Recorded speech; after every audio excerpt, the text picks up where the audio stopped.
timeline, every Title I school must hold an informational annual meeting. The meeting allows parents and family members to better understand the importance of their role in their child's education. It also gives us an opportunity to ask for the input of the parents and families to help us improve our Title I. So, what is Title I? Do we have any parents in the audience? I know I saw a few nods. I'm not sure.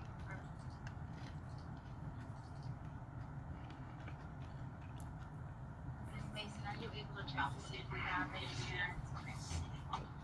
So Title I is a part of Every Student Succeeds Act, the ESSA, which was first passed into law as the Elementary and Secondary Education Act in 1965 under President Johnson. History teachers, correct me if I say incorrect. I will not mind. The intent of this law was and still is to provide federal funds to support schools with high poverty ratings to ensure that all children have the opportunity and resources to obtain a high quality education. To this, Title I funds are used to support instruction, professional development of teachers, and family engagement programs. So a lot of our Title I funding goes into ensuring that we are able to hire teachers for our high need areas, as well as send current teachers to the necessary training for those areas, provide tutoring support for our students, and things of that nature. So how does a school become Title I? Schools qualify for Title I based on the percentage of students that are eligible for free and reduced meals. And this kind of changed this year. Usually, it's important for students to complete their lunch application because that is how we are able to ensure that we know if we qualify. With the onset of COVID, the majority of schools have actually began giving students free lunch and free breakfast. So it used to be where they were only getting free breakfast, and now it's free lunch and free breakfast. So because of that, we have had to find other resources in order to qualify students for free and reduced lunch.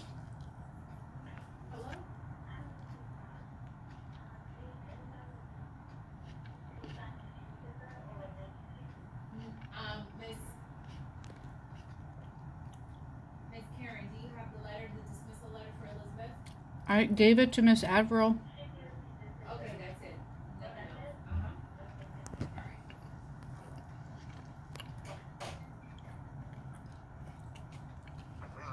Sorry about that. Um, so the funding is still based on the free and reduced lunch in essence. However, now we go about using other means. Um, Before I go any further, Ms. Horn wrote a message. I don't know why she didn't say it out loud. I told her to say it out loud. So Ms. Horn just wrote. Right. Okay. I just want to say thank you to everyone for your help today. The spooky dance was a success, minus a few superstars, but it was great. I couldn't have done it without all of you who joined and those who had to deal with the kids in the hallway and the classroom. So thank you. I appreciate all of you. Shout out to Miss Thomas. I saw the college fair. That was dope. So kudos to you too. And all right, that's it. Thank you, Ms. Horn, and thank you, Ms. Thomas. Those were two very amazing events that went off beautifully this afternoon. Thank you very much. And for the boot grams, thank you for the boot grams. For those of you who got grams for your boot, thank you. Okay, so the Title I funds are in addition to what the district provides. The funds are used to supplement and create innovative programs at our school, including the support for families. A set amount must be spent on parent and family engagement. I don't think a lot of people are aware of that, but we do have a budget where we can house and advertise family engagement activities that we can do for our parents and students. They're important stakeholders, obviously, and have the right to have input on how the school will spend the funds. So, we're going to discuss a lot of these things. Anything that has the asterisk right next to it, such as the parent and family engagement plan, the school parent compact, and the parent's right to know. We're going to discuss that a little further in the presentation. However, keep in mind parents have the right to be a part of other decision making committees, such as a SAC and a PTA or PTSO, and to also request regular meetings. We do have monthly Title I meetings where we do invite our parents to come out and have discussion with us at that point. So when we have our Title I programs, everyone benefits, the students, the teachers, the family. It's important to know that the school district as a whole, as well as PBMA secondary, how we go about implementing our school-wide Title I model. So it means that our students, our teachers, our parents, family members in the Title I school all benefit from funding and services regardless of which students made the school eligible. So the funding and the programs cannot just go to the students who qualify for free and reduced lunch. This is something that is felt by all students. It's a school-wide program. All students and all teachers to benefit.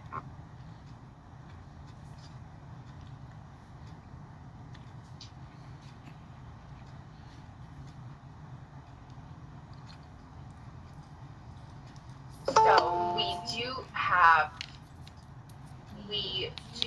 have our what we call the school-wide plan, and our school-wide plan is based on our data. So we review our data, our testing data, our assessment data. We review our attendance data. We review our behavior data. And based upon all of that information, we come up with a plan. We decide which students need tutoring, which areas they need tutoring in, as well as what we need to do in order to increase attendance and increase activities throughout the school. To be honest, one of the areas is Ms. Horn just held the dance, but that was one of our areas based on surveying students. Teacher surveys, parent surveys, student surveys are also included. That's something that the students begged for. They wanted more interaction. They wanted to feel as if they were quote unquote back at school. That's why Ms. Thomas had her college fair. They wanted the opportunity to see what's available and out there to them. And because of COVID, a lot of that stuff got put on hold. I know that a lot of teachers are requesting learning journeys and how to go about setting up those learning journeys. And I want to say thank you for being so patient with me, Miss Maloney, and the one who's in charge of ensuring that we're all on track with our learning journeys. And as a school family, we know what's taking place in that arena. All good stuff now, all good stuff. And we will see her lovely smiling face again within the next 2 or so weeks. But on that, until that time, you are stuck with me, and I will be helping you to organize your learning journeys. I'm trying my best, and we'll get those off and running. But that's another thing that we're serving teachers and students for craving, being able to get back out into the community. So this is definitely something that was included in our school-wide plan. Also, specific positions such as our reading coach, our single school culture coordinator, our technology coach, and our parent liaison. These are all positions that are funded through our Title I. Any tutoring that we have, and I will be sending out that email shortly. Mr. Seychelles has been the teacher that is assisting me with that. We are going to be providing virtual tutoring. What we will do to ensure fidelity, we'll have the diagnostic first, do the tutoring, and then have a post test after. I know in the post-COVID age, clearly by how we're doing this meeting, virtual meetings are the standard now. So we're going to continue with the virtual tutoring, and as we get closer to those high needs testing times, we will switch over to traditional tutoring options.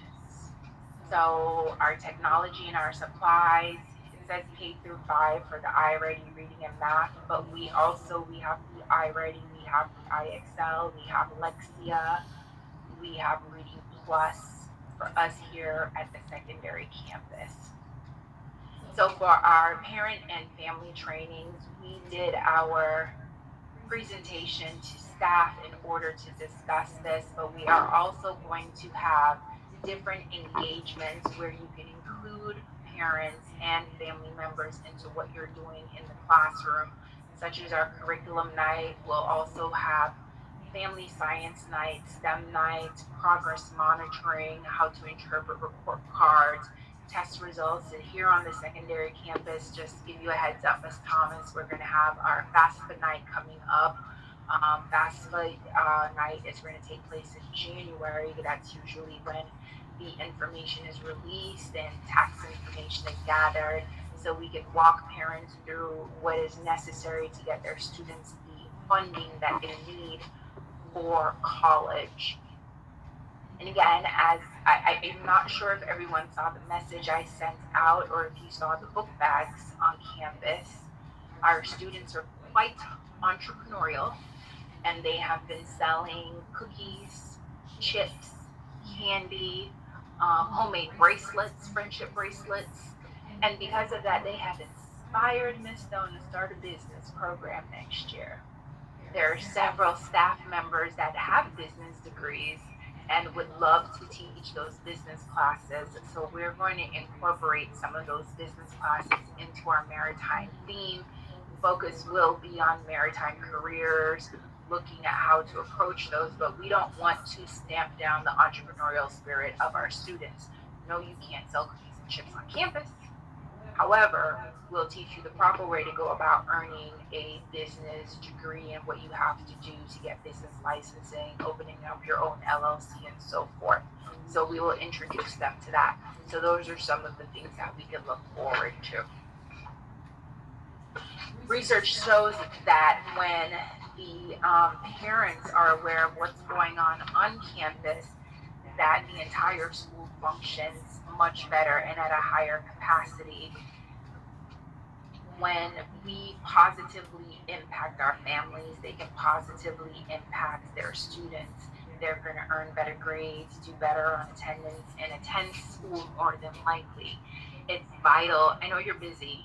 I know you're absolutely busy and you're short on time, but a quick email, a quick Jupiter message to say that their student is doing something positive would be of great benefit to a lot of students.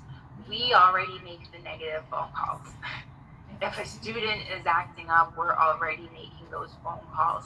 It's easier to remember to make those phone calls than to make the phone call where we say, hey, so-and-so is doing a great job. So in order to assist you with that, what I have been doing and what Miss Mason will be doing as well, when we do our walkthroughs, sometimes you will hear us say, hey, what's your name again? We notice when the students are doing well in your classrooms, and we're going to start sending out some of those messages on your behalf as well to get that student and parent involvement. They're oftentimes, I'm not going to say the student's real name on this platform, but his nickname is Stevie Wonder, because when we're in class together, he tends to just look up in the air and closes his eyes. And I'll say, okay, Stevie, what are we doing today? And Stevie Wonder does a great job in that. Mr. Pierre knows who I'm talking about. So Stevie got a positive message home, and that's his first one that he's gotten all year. So I will be assisting you as much as I can to ensure that those calls are made on your behalf and those messages are sent out. So we recognize the importance of partnering with families so students can reap all the positive benefits. A part of our school-wide plan includes how we partner with families to help our students be successful.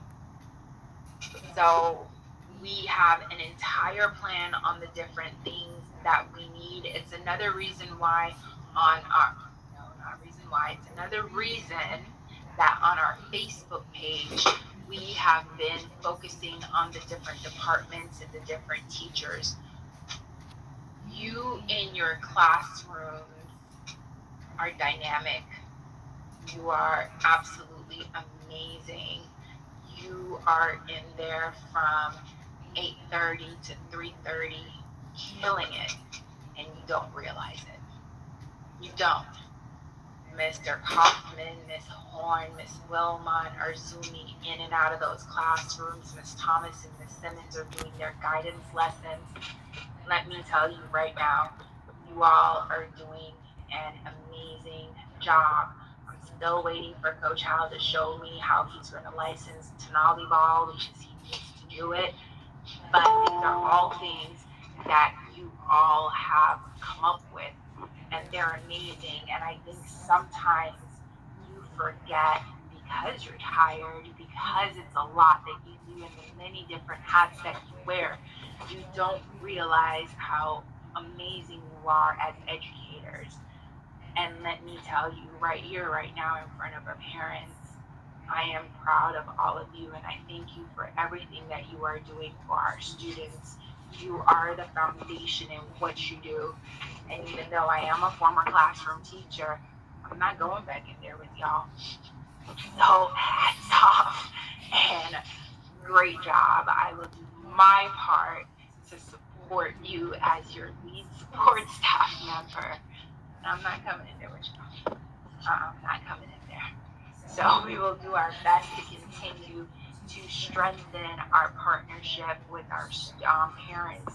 And one of the other things that we have asked our parents to do is to come in and volunteer with our students. We've asked them to come in and assist with these dances, to assist with field trips, to assist with the front office, the running of the front office. We've even had some parents who say, I'm former military, so I know I can get the teaching certification. I'll come in as a substitute. Whatever you need us to do, we'll be there. And let me tell y'all right now, I've been calling all the bluffs and filling out all the paperwork. And our parents have been happy to do it. Our parents are absolutely amazing and have stepped up to the plate and are definitely helping us out. Our school-wide plan also not just the volunteering for our parents, but also letting our parents know everything that's going on. That's what I was leading up to when I discussed the Facebook videos. The parents would love to see what is taking place in the school. So I know some of you are camera shy. Miss Stone hates being on the camera. As you can tell right now, I'm not showing my face.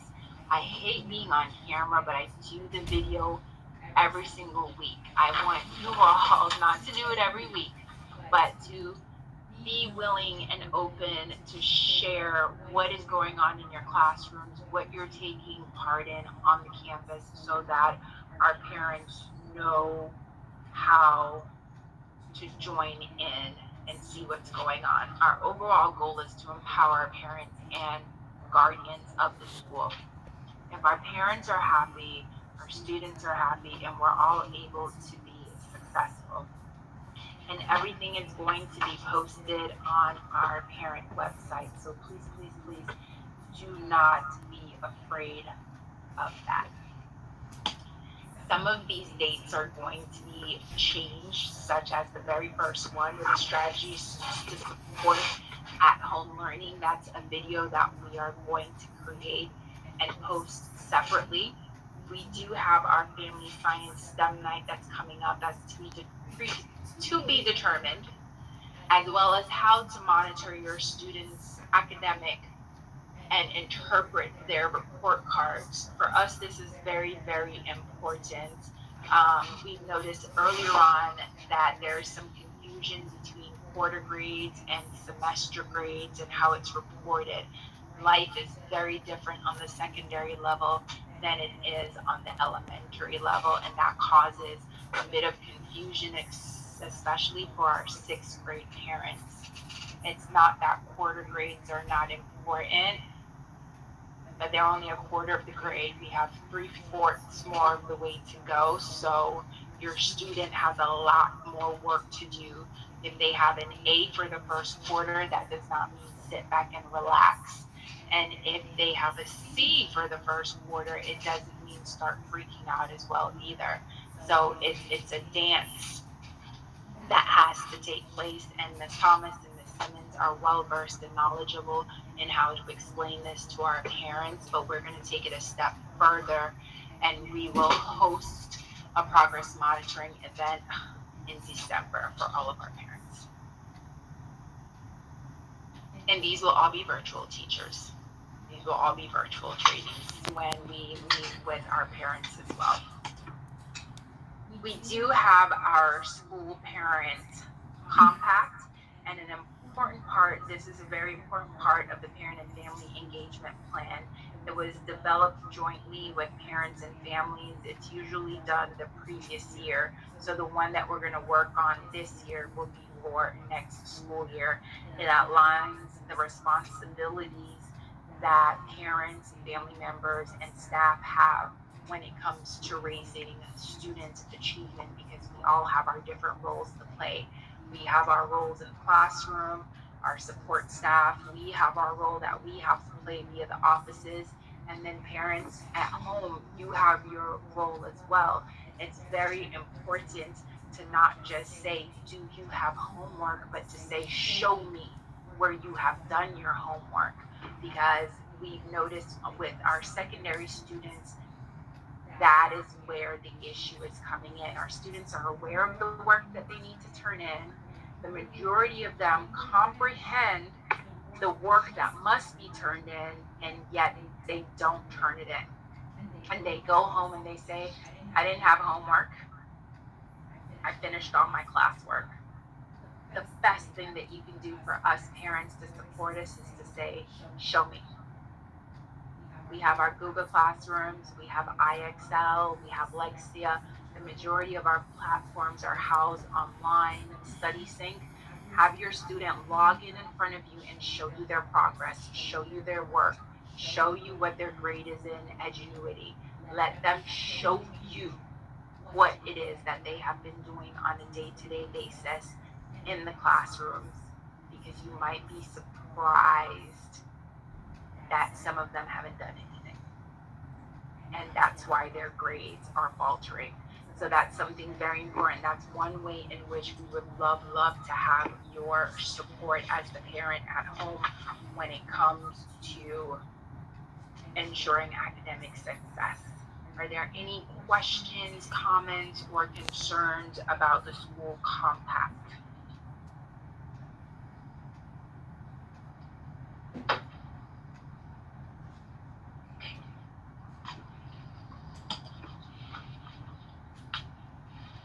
So Title I schools must inform parents and family members of their rights. Parents and family members have the right to request any information regarding their child's teachers and paraprofessionals, qualifications, and their child's academic and growth level on state assessments.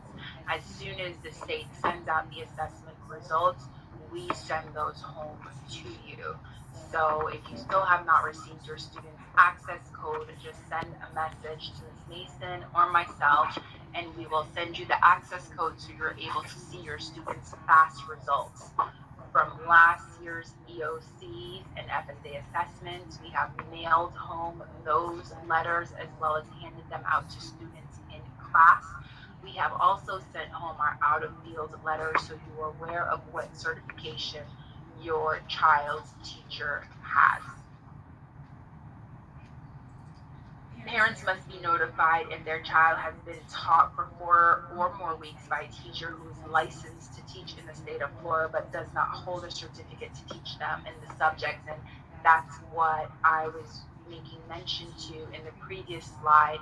A teacher, for example, we have teachers who are teaching elective classes such as creative writing. They're fully 100% certified teachers, but not in that elective area, so they are considered out of field. We might have a teacher that is still working on their ESOL endorsement, which is English speakers of other languages.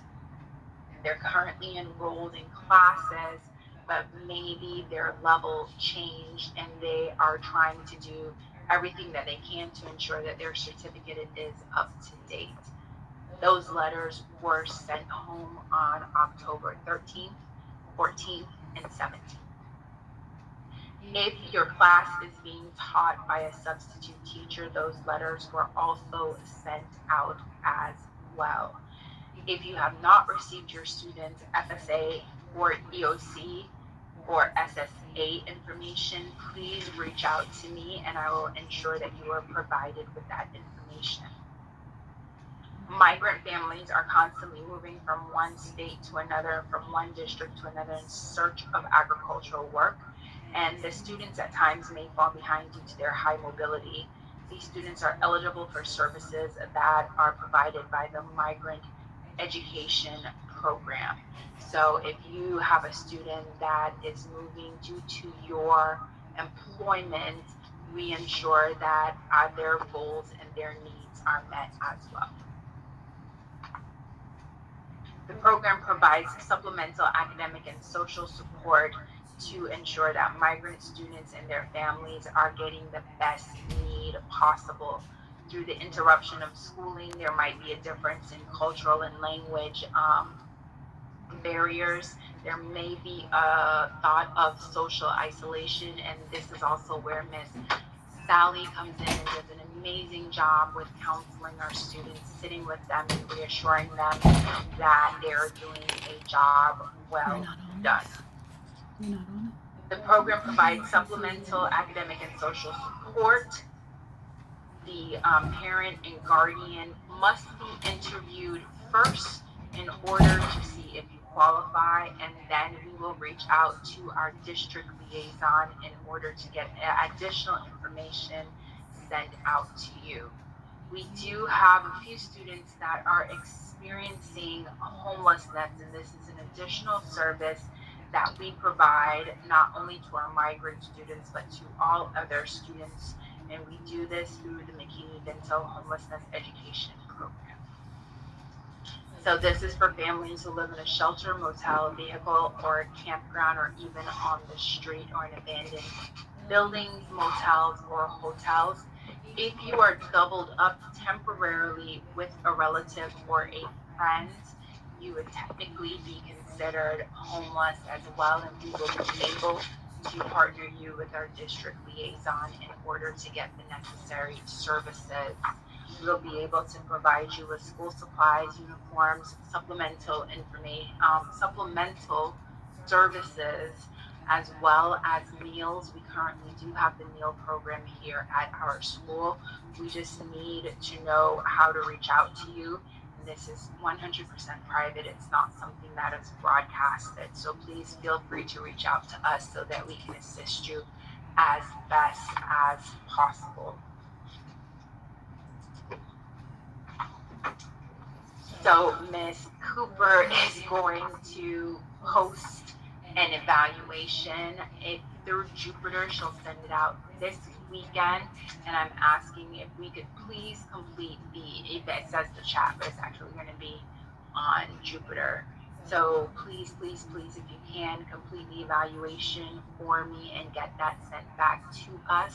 I want to thank everyone for your patience, your attendance, your participation, and all your feedback. We're going to have an amazing school year, and I look forward to the next dance. Thank you. Have a great day. Are there any questions, concerns, comments? Next dance is Christmas. Woo-hoo, Christmas dance. All hearts and minds are clear. Have a blessed weekend. Have a good weekend.